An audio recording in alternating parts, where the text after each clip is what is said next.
বিশ্বযুদ্ধের সময়কার প্রতিটি দিনকে কেন্দ্র করেই এক একটি মুভি তৈরি করা সম্ভব। তেমনইভাবে একদিন দ্বিতীয় বিশ্বযুদ্ধ চলাকালীন সময়ে জার্মানিরা রাশিয়ানদের উপর আক্রমণ চালায়। 1941 সালে জার্মানি বাহিনী যখন রাশিয়ার মস্কোতে প্রবেশ করতে চাইছিল, তখন মস্কোর কাছে অবস্থানরত রাশিয়ান রেড আর্মির 316তম রাইফেল ডিভিশনের 28 জন সৈন্য বেশ কয়েকদিন ধরে 54টি জার্মান ট্যাঙ্কের বিপক্ষে লড়াই চালিয়ে গিয়েছিল। মস্কো এবং তাদের মাতৃভূমিকে রক্ষা করার জন্য প্রবল আত্মবিশ্বাস ও অত্যন্ত সাহসিকতার সাথে। আজকের মুভিটি সেই দিনটির সত্য ঘটনার উপর ভিত্তি করে নির্মিত হয়েছে। তাই চলো কোনো ভূমিকা না করে শুরু করি 2016 সালে মুক্তিপ্রাপ্ত অ্যাকশন ওয়ার জনরার মুভি পেনফিল্ডস 28 মেনের এক্সপ্লেনেশন।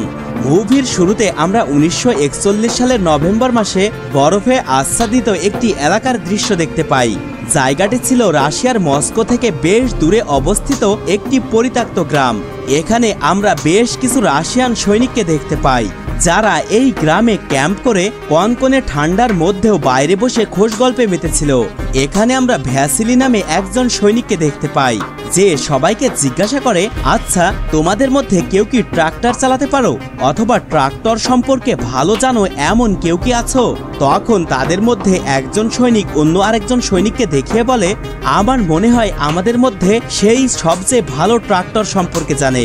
অপর সৈনিকটি তখন বলে, আমার ট্রাক্টর চালানোর অভিজ্ঞতা নেই, তবে আমি মেশিনপত্র সম্পর্কে অনেক ভালো জানি।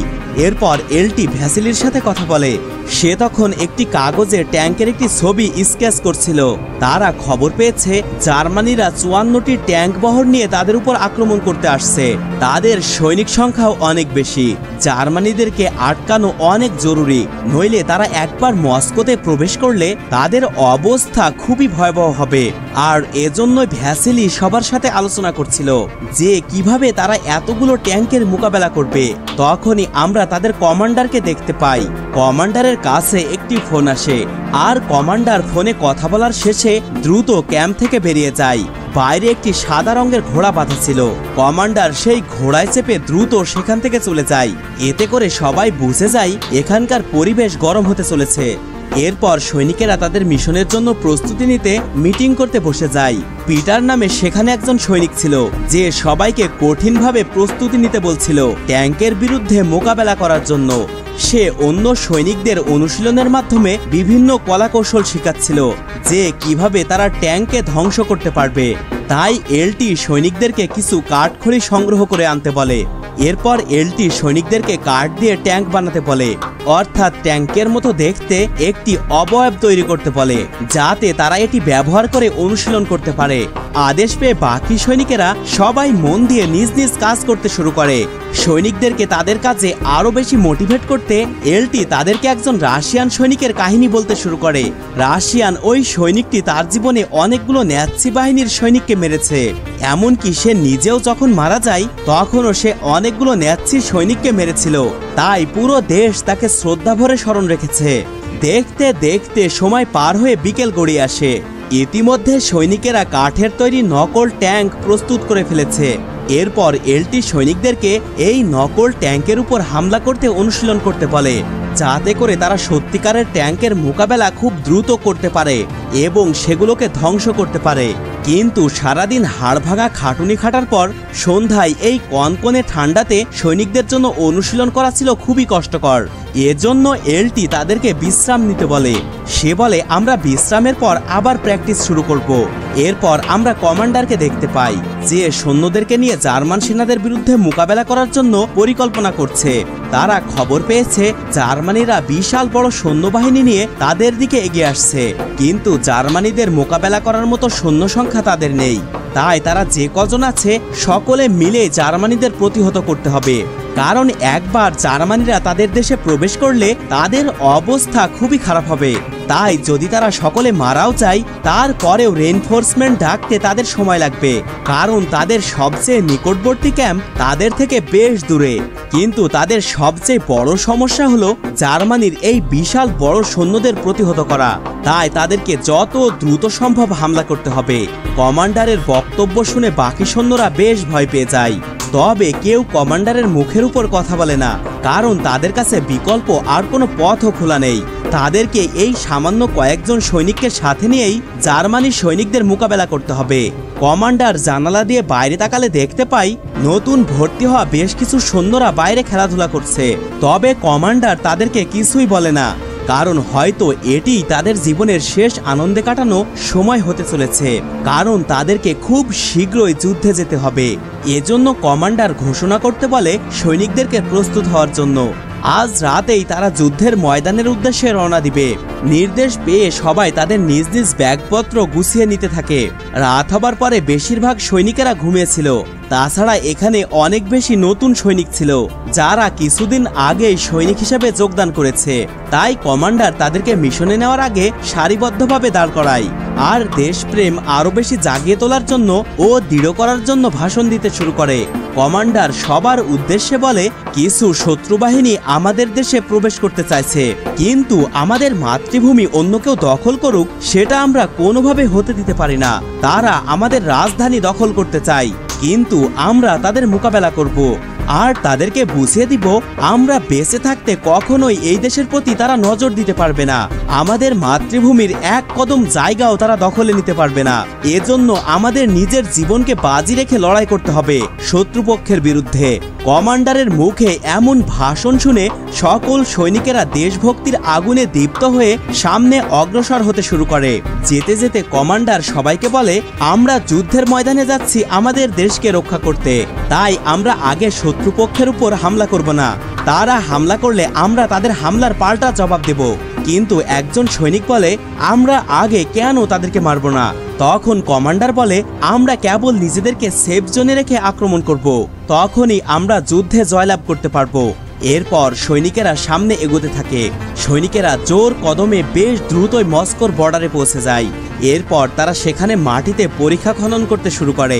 এটি হলো যুদ্ধক্ষেত্রে শত্রুপক্ষের আক্রমণের হাত থেকে নিজেদেরকে রক্ষা করার জন্য মাটিতে এক ধরনের বিশেষ লম্বা গর্ত করে থাকে সৈনিকেরা, যাতে করে তারা এর মধ্যে শেল্টার নিতে পারে এবং শত্রুপক্ষের উপর হামলা করতে পারে। দেখতে দেখতে ভোর হয়ে যায়। ইতিমধ্যে সৈনিকেরা সারা রাত ধরে পরীক্ষা খননের কাজ শেষ করে ফেলেছে। এরপর সৈনিকেরা সেই সময়কার advance machine gun PMM-19 machine গানটি পজিশন মতো সেট আপ করতে শুরু করে। পাশাপাশি তাদের আর্টিলারি বাহিনীও সকল প্রস্তুতি শেষ করে। এ সময় একজন সৈনিক আকাশে একটি জার্মান প্লেন উড়ে আসতে দেখতে পায়। তখন সে বলে, আমি এই প্লেনটিকে গুলি করব, কারণ সে আমাদের প্রস্তুতি কেমন তা দেখে এসেছে। তবে তার সহসৈনিক এটি করতে বারণ করে, কিন্তু তারপরেও সে প্লেনটির উপর গুলি চালায় আর এটি দেখে ওই সৈনিকটিও প্লেনটির উপর গুলি চালায়। এরপর প্লেনটি সেখান থেকে চলে যায়। পরে সৈনিকেরা তাদের চারপাশে কাঁটাতারের একটি বেড়া দেয়। এই কাঁটাতারগুলো তারা পাশের গ্রাম থেকে সংগ্রহ করে এনেছে। গতদিন থেকে একটানা পরিশ্রম করার পর তারা সকলেই এখন বেশ ক্লান্ত আর তাদের যুদ্ধের প্রস্তুতিও প্রায় শেষ, কিন্তু তারপরেও এখনো পর্যন্ত তারা ভালো খাবার দাবারের ব্যবস্থা করতে পারেনি। এরপর এলটির কাছে কমান্ডারের ফোন কল আসে। কমান্ডার তার কাছ থেকে এখানকার বর্তমান পরিস্থিতি সম্পর্কে জানতে চায়। এলটি জানায় তারা সবাই যুদ্ধের পূর্ব প্রস্তুতিমূলক সকল কার্যক্রম শেষ করেছে আর এখন তারা যুদ্ধের জন্য পুরোপুরি প্রস্তুত। এখন সৈনিকেরা বিশ্রাম নিচ্ছে। এরপর কমান্ডার তাদেরকে পুরোপুরি সতর্কতার সাথে অবস্থানের নির্দেশ দিয়ে ফোনটি রেখে দেয়। এরপর আমরা অনেকগুলো জার্মান ট্যাঙ্ক ও জার্মান সৈন্যবাহিনীকে দেখতে পাই। তারা সবাই মস্কোর দিকে এগিয়ে যাচ্ছিল। জার্মানরা মস্কোর সীমান্তে পৌঁছে রাশিয়ানদের উপর হামলা করার প্রস্তুতি নিতে থাকে। এরপর তারা রাশিয়ানদের উপর এলোপাথারি বোমা ছুটতে থাকে। তারা রাশিয়ানদের প্রস্তুত করে রাখা নকল আর্টিলারি বাহিনী ও ট্যাঙ্কের উপর বোমা মেরে ধ্বংস করতে থাকে, কিন্তু এটি তারা বুঝতে পারে না। তাই তারা এলোপাথারি বোমা ছুটতে থাকে, কিন্তু রাশিয়ানরা তাদের এই হামলার কোনো পাল্টা রিয়াকশন দেখায় না। তারা সবাই চুপচাপ মাটির গর্তে লুকিয়েছিল আর জার্মানরা এভাবে হামলা করতে করতে সামনে এগিয়ে যাচ্ছিল। একটা সময় যখন রাশিয়ানরা বুঝতে পারে জার্মানিরা তাদের নিশানায় চলে এসেছে, তখন তারা জার্মানিদের উপর আক্রমণ করতে শুরু করে। রাশিয়ানরা প্রথমে জার্মানিদের উপর অ্যান্টি ট্যাঙ্কার দিয়ে হামলা করে। এতে করে জার্মানিদের অনেক সৈন্য মারা যায় আর বেশ কয়েকটি ট্যাঙ্ক সেখানে ধ্বংস হয়ে যায়। এর ফলে জার্মানিরা আরো বেশি ক্ষিপ্র হয়ে ওঠে আর ট্যাঙ্ক দিয়ে রাশিয়ানদের উপর আরো বেশি হামলা করতে থাকে। কিন্তু এখন রাশিয়ান সৈনিকেরাও পাল্টা আক্রমণের জন্য প্রস্তুত ছিল। তাই তারা জার্মানিদের উপর অ্যান্টি ট্যাঙ্কার দিয়ে আক্রমণ চালাতে থাকে। রাশিয়ান সৈনিকেরা PTRD-41 অ্যান্টি ট্যাঙ্ক রাইফেল দিয়ে জার্মানিদের ট্যাঙ্কে গুলি করতে থাকে। ফলে জার্মানিদের আরো বেশ কিছু ট্যাঙ্ক অকেজ হয়ে যায়। জার্মানিদের বিশাল সৈন্যবহর আর এতগুলো ট্যাঙ্কের বিপরীতে রাশিয়ানদের মাত্র কয়েকজন সৈনিক আর অল্প কিছু সংখ্যক আর্টিলারি সাপোর্ট দিয়ে মোকাবেলা করা খুবই কষ্টসাধ্য ছিল। কিন্তু তারপরেও তীক্ষ্ণ কৌশলের কাছে জার্মানির সৈন্যরা কোনোভাবেই পেরে উঠছিল না। এজন্য জার্মানিরা কিছুক্ষণের জন্য থেমে যায় আর তারা কৌশলে রাশিয়ানদের উপর হামলা করতে শুরু করে। তারা কেবলমাত্র তখনই ফায়ার করছিল যখন তারা রাশিয়ানদেরকে সঠিকভাবে নিশানায় পাচ্ছিল। রাশিয়ানরাও কোনো অংশে কম নয়, তারাও অ্যান্টি ট্যাঙ্কার দিয়ে জার্মানিদের উপর লুকিয়ে লুকিয়ে ফায়ার করছিল। জার্মানিরা বুঝে উঠতে পারছিল না রাশিয়ানরা কোথা থেকে তাদের উপর আক্রমণ করছে। ফলে জার্মানিরা পিছু হটতে থাকে। মূলত এটি ছিল পরবর্তী অ্যাটাকের জন্য পূর্ব প্রস্তুতি জার্মানিদের জন্য। সাময়িক যুদ্ধবিরতি পেয়ে LT কমান্ডারকে ফোনে যুদ্ধের বর্তমান পরিস্থিতি সম্পর্কে জানায়। কমান্ডার তাদেরকে তখন এভাবেই পাল্টা আক্রমণ করে জার্মানিদেরকে প্রতিহত করার পরামর্শ দেয়। এরপর আমরা জার্মানির এয়ারফোর্সকে দেখতে পাই রাশিয়ান সৈনিকদের উপর আক্রমণ করতে। এতে করে জার্মানিরা আরও বেশি অ্যাক্টিভ হয়ে যায় আর পুনরায় রাশিয়ানদের উপর আক্রমণের প্রস্তুতি গ্রহণ করে। জার্মানিরা রাশিয়ানদের উপর ট্যাঙ্ক ও আর্টিলারি বাহিনীর সাপোর্টে পুনরায় আক্রমণ চালাতে শুরু করে। এই হামলার তীব্রতা অনেক বেশি ছিল, ফলে রাশিয়ানদের অনেক সৈনিক মারা যায়। তারা কেউ পাল্টা আক্রমণ করতে পারছিল না, কারণ তাদের উপর অনেক ভারী গোলাবর্ষণ হচ্ছিল। ফলে তারা সকলেই বাংকারের মধ্যে কভার নিয়েছিল। তারা আসলে বুঝে উঠতে পারছিল না যে তারা কি এয়ারফোর্সের বিরুদ্ধে লড়াই করবে নাকি ট্যাঙ্কের বিরুদ্ধে লড়াই করবে। তাই তারা ডিফেন্স মোডে চলে যায়। ফলে জার্মানিরা রাশিয়ানদেরকে দুর্বল ভেবে তাদের উপর আরো বেশি পরিমাণে হামলা করতে থাকে, যার ফলে রাশিয়ান সৈনিকেরা প্রায় কোণঠাসা অবস্থার মধ্যে পড়ে যায়। হামলার এক পর্যায়ে জার্মানিরা মনে করে তারা রাশিয়ানদেরকে প্রায় খতম করে ফেলেছে। এজন্য তারা হামলা করতে করতে সামনে এগোতে থাকে।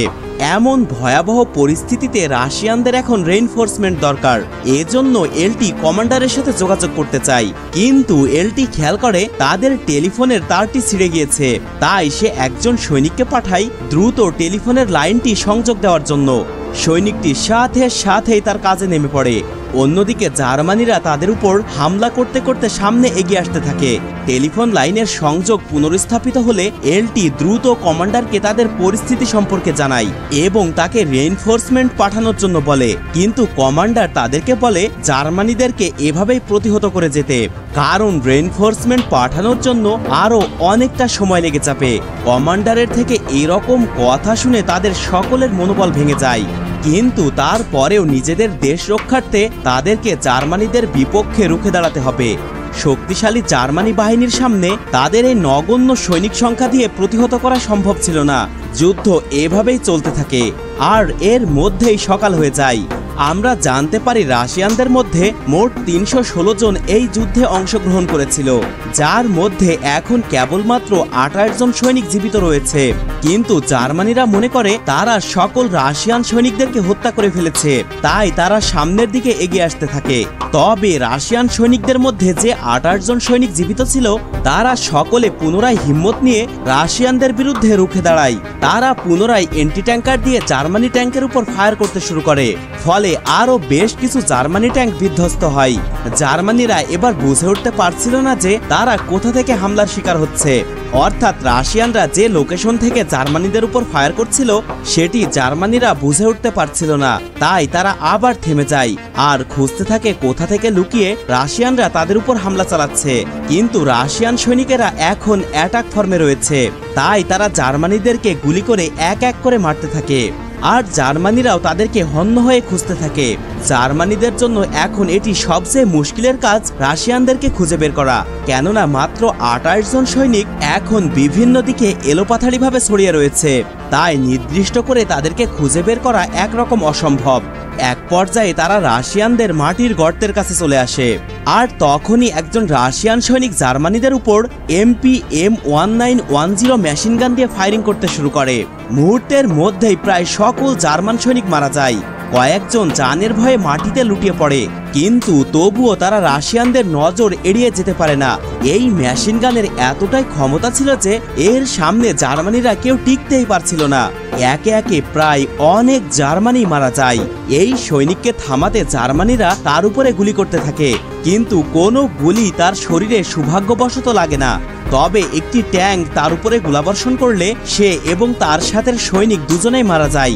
শক্তিতে রাশিয়ান সৈনিকেরা এবার আরও একটু পিছিয়ে পড়ে। অপরদিকে মেশিনগান সৈনিকের মৃত্যুর বদলা নিতে অ্যান্টি ট্যাঙ্ক রাইফেলম্যান সৈনিক ট্যাঙ্কের গানম্যানের উপর গুলি করে, আর তার গুলিটি ট্যাঙ্কের ওই চিকন ছোট্ট কাচের ভাইজার ভেঙে ট্যাঙ্কের মধ্যে থাকা গানম্যানের মাথার খুলি উড়িয়ে দেয়। অন্যদিকে আর্টিলারি সৈনিক অ্যান্টি ট্যাঙ্ক অ্যামুনিশন খুঁজতে থাকে, যাতে করে তারা ট্যাঙ্কগুলো ধ্বংস করতে পারে। তবে ওই সৈনিকের সহসৈনিক মারা যাওয়ার ফলে সে একা পেরে ওঠে না এবং এক পর্যায়ে ট্যাঙ্কের গোলা বিস্ফোরণে সেও মারা যায়। অন্যদিকে অ্যান্টি ট্যাঙ্ক রাইফেলম্যান তার PTRD-41 রাইফেল দিয়ে ট্যাঙ্কের উপর গুলি করে সেগুলোকে অকেজো করে দিচ্ছিল। তবে একটা পর্যায়ে তাকেও ট্যাঙ্ক থেকে গুলি করে মেরে ফেলে জার্মানিরা। এইভাবে জার্মানির ট্যাঙ্ক রাশিয়ানদের খনন করা গর্তের দিকে এগিয়ে আসতে থাকে। রাশিয়ান সৈনিকেরা টের পেয়ে গেছে ট্যাঙ্ক এখন তাদের খুব নিকটে, তাই তারা ট্যাঙ্কের উপর RPG-40 অ্যান্টি ট্যাঙ্ক গ্রেনেড ছুড়ে সেগুলোকে ধ্বংস করতে থাকে। আর এই কাজটি করতে গিয়ে বেশ কয়েকজন সৈনিককে তাদের জীবন দিতে হয়, কারণ যখনই সৈনিকেরা গ্রেনেড ছোড়ার জন্য উপরে উঠছিল তখনই তাদের উপর জার্মানিরা গুলি করছিল। রাশিয়ান সৈনিকেরা এবার আরো বেশি অ্যালার্ট হয়ে গিয়েছে, কারণ তারা জানে খুব অল্প সময়ের মধ্যেই ট্যাঙ্কগুলো তাদের গর্তের সামনে চলে আসবে। তাই তারা প্রায় সকলেই সবার হাতে গ্রেনেড নিয়ে অপেক্ষা করতে থাকে। আর যখনই ট্যাঙ্কগুলো নিশানায় চলে আসে তখন তারা ট্যাঙ্কের উপর গ্রেনেড ছুটতে থাকে, কারণ তারা জানে একবার যদি জার্মানিদের ট্যাঙ্কগুলো ধ্বংস করে দেওয়া যায় তাহলে তারা খুব সহজে জার্মানি সৈনিকদেরকে হারিয়ে দিতে পারবে। এভাবে জার্মানিদের প্রতিহত করতে করতে রাশিয়ান সৈনিকদের অ্যামুনিশন প্রায় ফুরিয়ে এসেছে, সেই সাথে ফুরিয়ে গেছে তাদের গ্রেনেড। তাই সৈনিকেরা তাদের হাতের কাছে থাকা ছুরি, ব্যানট কুড়াল যা পায় তাই নিয়ে জার্মানিদেরকে প্রতিহত করার প্রস্তুতি নেয়। এদের মধ্যে একজন সৈনিক জার্মানিদের দিকে একটি পাথর ছুঁড়ে মারে, যার ফলে জার্মানিরা মনে করে তাদের দিকে বোমা ছোড়া হয়েছে। তাই জার্মানিরা মাটিতে লুটিয়ে পড়ে। কিছুক্ষণ চুপ থাকার পরে যখন কোনো বিস্ফোরণ হয় না তখন জার্মানিরা আবার তাদের দিকে এগোতে থাকে, কারণ তারা বুঝে গেছে রাশিয়ানদের সমস্ত গোলাবারুদ ফুরিয়ে গেছে, পাশাপাশি তাদের সৈন্য সংখ্যাও কমে গিয়েছে। তাই জার্মানিরা বেশ কনফিডেন্সের সাথে রাশিয়ানদের দিকে অগ্রসর হতে থাকে। জার্মানিরা রাশিয়ানদের মাটির গর্তের কাছে প্রায় চলে এসেছে আর তাদেরকে গুলি করতেই যাবে, ঠিক এমন সময় একজন রাশিয়ান সৈনিক MP-M1910 মেশিন গানটি দিয়ে জার্মানির সৈনিকদেরকে গুলির বৃষ্টিতে ভিজিয়ে দেয়, অর্থাৎ জার্মানিদেরকে গুলি করে টপাটপ মারতে থাকে। তার নিশানা এতটাই চমৎকার ছিল যে জার্মানির সৈনিকেরা মাটিতে শুয়ে থাকার পরেও তার গুলির হাত থেকে বাঁচতে পারছিল না। এরপর আমরা দেখতে পাই সেই সৈনিককে যে মেশিন গান দিয়ে জার্মানিদের উপর গুলি করছিল, সে ছিল ড্যানিয়েল। তাকে কিছুক্ষণ আগে জার্মান বাহিনী ট্যাঙ্ক দিয়ে গুলি করেছিল, কিন্তু সে ট্যাঙ্কের বিস্ফোরণে তখনও মরেনি। সে যখন মেশিন গান চালানো শুরু করেছিল এরপর আর কোনোভাবেই থামার নাম নিচ্ছিল না, আর কোনো কিছু বুঝে ওঠার আগেই জার্মানিরা মারা পড়ছিল। আমরা দেখতে পাই জার্মানিদের অপর আরো একটি দল বেশ দূর থেকে তাদেরকে দেখছিল যে এখানে কি হচ্ছে, কিন্তু তারাও কিছু বুঝে উঠতে পারছিল না হঠাৎ কেন তাদের সৈনিকেরা মারা যাচ্ছে। কিন্তু তারা এটা বুঝতে পারছিল যে তারা রাশিয়ান সৈনিকদের সাথে পেরে উঠবে না, তাই জার্মানি সৈনিকেরা এক পর্যায়ে পিছু হটতে বাধ্য হয়। তারপরেও তাদেরকে গুলি করছিল ড্যানিয়েল। আর দূর থেকে এসব দেখে জার্মানিরা ধরে নেয় যে এখনো রাশিয়ান সৈনিকদের ক্ষমতা রয়েছে, তারা তাদের সাথে পেরে উঠবে না। তারা শুধু এটাই বুঝতে পারছিল না, মাত্র কয়েকজন সৈনিক যদি বেঁচে থাকে তাহলে আমরা কেন তাদের সাথে পেরে উঠছি না। আর এই আফসোস নিয়ে জার্মানি সৈনিকেরা ওই এলাকা ছেড়ে চলে যাওয়ার সিদ্ধান্ত নেয়। জার্মানি সৈনিকদের চলে যেতে দেখে রাশিয়ান সৈনিকেরা এবার শরীরে প্রাণ ফিরে পায়, কারণ জার্মানি সেনাদের দ্বিতীয় এই ওয়েভটি যদি আসতো তাহলে তারা কেউ আর জীবিত থাকার সুযোগ পেত না। কিন্তু তারা এখন সবাই শঙ্কামুক্ত, কারণ জার্মানির সৈনিকেরা সবাই ফিরে গিয়েছে। আর এভাবেই দিন শেষে সন্ধ্যা নামে। বেঁচে থাকা সৈনিকেরা এবার বাইরে বেরিয়ে আসে। সন্ধ্যা ঠিকই নেমে এসেছে, কিন্তু এই সন্ধ্যা আরো অনেক বীর সৈনিকদের জীবনকে অন্ধকারে ঢেকে দিয়েছে। শুরুতে রাশিয়ানরা 316 জন ছিল, কিন্তু এখন মাত্র কয়েকজন জীবিত রয়েছে। যে কয়েকজন বেঁচে রয়েছে তারা নিজের দেশের জন্য সর্বোচ্চ দিয়েছে। তারা হলো এখন দেশের হিরো, আর পুরো রাশিয়া এখন তাদেরকে ন্যাশনাল হিরো বলে আখ্যায়িত করবে, কারণ পুরো দেশ ও জাতি এখন তাদের প্রতি কৃতজ্ঞ। আর আমরা দেখতে পাই যারা মারা গিয়েছে তাদের সম্মানের জন্য রাশিয়ান সরকার কর্তৃক স্ট্যাচু বানানো হয়েছে। আর এই দৃশ্য দেখানোর মাধ্যমে এখানেই এই মুভিটির পরিসমাপ্তি ঘটে।